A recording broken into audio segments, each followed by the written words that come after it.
चाहूंगी। मैं बस आती रहती हूँ पटना बिहार, मेरा घर है बिहार में, मैं आती रहती हूँ और फिर लोगों से मिलती रहती हूँ। नहीं, चुनाव को लेकर के कोई बात नहीं है। दोस्तों, वो कहते हैं ना कि वक्त की सबसे बड़ी खासियत यही होती है कि वक्त कभी भी बदल सकता है। जो कल तक तेवरियां चढ़ाकर लोगों से रूबरू हुआ करते थे, वो आज हाथ जोड़ने पर मजबूर हो चुके हैं। जी हाँ दोस्तों, बात हो रही है मैथिली ठाकुर की। जब वो छठ पूजा पर अपने गांव आई तो लोगों ने उनसे कहा कि हमारी बेटी हो, इसी गांव की बेटी हो, जरा एक गीत गा दो। पर मैथिली से जवाब मिला कि एक रात की फीस 5 लाख रुपए है, जमा करो तो गाऊंगी। और अब वही बेटी उसी गांव से हाथ जोड़कर वोट मांगने निकलने वाली है।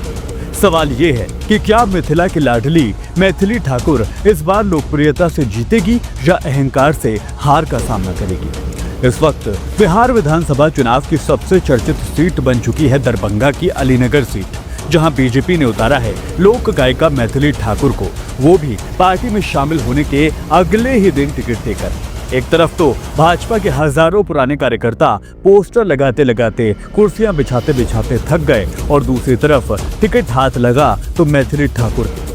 दोस्तों, इसीलिए कहते हैं कि राजनीति भी बड़ी कमाल की चीज है। जो कल तक गीत गाया करती थी, आज राजनीतिक मंच पर भाषण दे रही है। अब जरा सुनिए कि असली बवाल दरअसल कहां से शुरू हुआ है।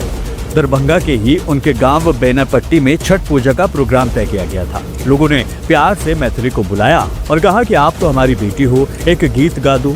तो बताया जाता है कि मैथिली ठाकुर ने ये कह दिया कि मैं एक रात के प्रोग्राम के 5 लाख रुपए लेती हूँ। गाँव वालों ने कि बेटी हमारे पास 2 लाख तक का इंतजाम हो सकता है, प्लीज मना मत करना। लेकिन जवाब मिला कि मिथिला एक तरफ है और मनी दूसरी तरफ है, मेरे लिए मनी ज्यादा बड़ा है। और बस वहीं से कहानी पलटती चली गई। जो लोग कभी उन्हें अपने दिलों में बसाए बैठे थे, अब वही कह रहे हैं कि अब दिखाएंगे लोकतंत्र की असली ताकत क्या है। सोशल मीडिया पर हैशटैग ट्रेंड करने लगा, जो अपनी मिट्टी के लिए नहीं झुकी वो जनता के सामने आखिर क्यों झुकेगी। दोस्तों, अब जरा राजनीति की असल बिसात को भी समझिए। मैथिली ठाकुर या फिर नाई नहीं है, वो है ब्राह्मण और मिथिला से उनका नाता उतना ही है जितना द्विवेदी, त्रिवेदी, चतुर्वेदी का वेद की पढ़ाई से रह गया है, क्योंकि पूरा परिवार पिछले 20 सालों से दिल्ली में सेटल हुआ है। गांव आना जाना लगभग ना के बराबर है, या यूं कहिए कि नाम मात्र के लिए है। सोचिए मैथिली ठाकुर को राजनीति की समझ कितनी हो सकती है। सच अगर बताऊं तो ढेले भर की भी नहीं। जनता के मुद्दों पर कभी उनको बोलते सुना नहीं गया। मतलब साफ है कि उन्हें टिकट मिला इसलिए नहीं कि वो एक नेता हैं, बल्कि इसलिए कि वो बीजेपी की पोस्टर गर्ल बन सकती हैं।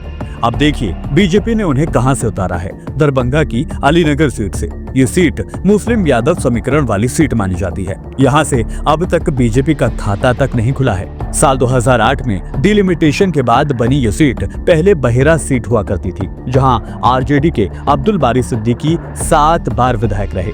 हाँ, साल 2020 में पहली बार एनडीए को यहाँ जीत मिली, वो भी वीआईपी पार्टी के मिश्री लाल यादव के दम पर। और इस बार वही वीआईपी महागठबंधन में शामिल हो चुके हैं। मतलब इस बार बीजेपी ने खुद ही अपने पैर पर कुल्हाड़ी मार ली है। अब जरा आंकड़ों पर भी गौर कर लीजिए। अलीनगर में मुस्लिम आबादी 40% से ज्यादा है, यादव करीब 20% हैं, कुर्मी और कोयरी लगभग 35,000 हैं और दलित लगभग 30,000 के आसपास हैं। ब्राह्मण वोटर इस सीट पर महज गिनती के हैं। इस समीकरण में मैथिली ठाकुर जीत सकती हैं? क्या लगता है आपको? जवाब है बिल्कुल भी नहीं। यहाँ भाजपा के नाम पर नहीं, जातीय समीकरण पर वोट पड़ते हैं और वो समीकरण बीजेपी के खिलाफ बैठते नजर आ रहे हैं। पिछली बार एनडीए के उम्मीदवार को कुल 61,000 वोट मिले थे, जबकि आरजेडी सिर्फ 3,000 वोट से हारी थी। मतलब हल्का सा भी झुकाव हुआ तो मैथिली ठाकुर की हार पक्की हो जाएगी। सच कहें तो मैथिली ठाकुर ने इस चुनाव में उतरकर अपनी लोकप्रियता की कमाई को राजनीति की आग में झोंक दिया है।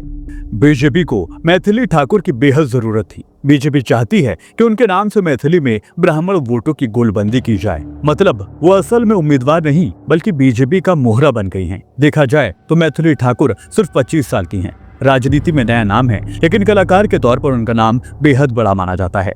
35 लाख से ज्यादा यूट्यूब पर उनके सब्सक्राइबर हैं, मगर राजनीति में फॉलोवर्स काम नहीं आते। यहाँ फेस नहीं बल्कि फीलिंग्स चलती है। और मिथिला के लोग अब यही कह रहे हैं कि जो बेटी अपनी मिट्टी के गीत पैसों में तोले, वो हमारी आवाज कैसे बन सकती है। हो सकता है ये चुनाव उनके लिए एक सम्मानजनक हार बनकर रह जाए, पर एक कलाकार के तौर पर उनकी छवि को जो झटका लगा है वो शायद अब आसानी से नहीं भर पाएगा। तो दोस्तों, वीडियो के आखिर में सवाल बस इतना है कि क्या मिथिला की इस लोकप्रिय गायिका को दरभंगा की जनता स्वीकार करेगी, या ये चुनाव साबित करेगा कि लोकप्रियता और जनभावना में खासा फर्क होता है। अगर आप ऐसे ही फैक्ट बेस्ड ग्राउंड रियलिटी वाले वीडियो देखना चाहते हैं तो चैनल को अभी के अभी सब्सक्राइब कर लें। फिर होगी मुलाकात इसी तरह के वीडियो के साथ, तब तक के लिए दीजिए इजाजत। नमस्कार।